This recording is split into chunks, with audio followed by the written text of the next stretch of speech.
So we're going to talk about fasting with diabetes. It's a double-edged sword.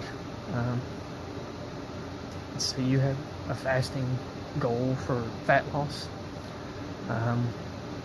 You can get good results for 12 hours, 14, and even better the further you go.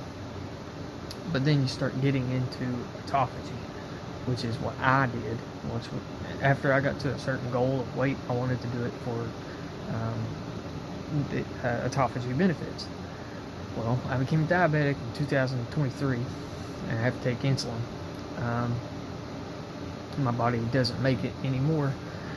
So, what's the thing that kills autophagy? And that would be insulin. So, 2023, I went back to fasting, maybe 18 hours, 20. I would still take insulin, fast-acting insulin. I really don't know too much about how it affects autophagy with long-acting insulin, but I'm sure it blunts it somehow.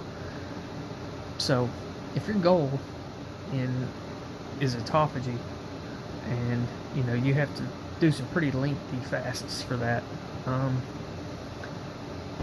you've got to worry about your sugar a little bit more than autophagy. Let's say you're fasting, you start out and you haven't eaten in 16 hours, your blood sugar was 114, and you check it again 16 hours later, it's 320. You haven't eaten anything. Why is that? Well, your liver puts out sugar.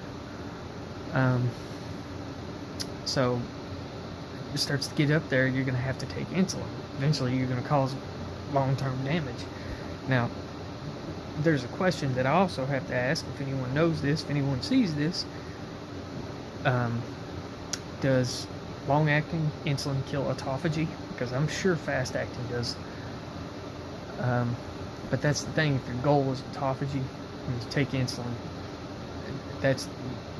you have to worry about your sugar before autophagy. Autophagy is always occurring, and even in probably within the 10 to 12 hours that you haven't eaten anything and your blood sugar level was in normal range, you probably bumped up that autophagy more than you realize. So just make sure that when you do fasting and you have a long fast ahead of you, take your insulin if it gets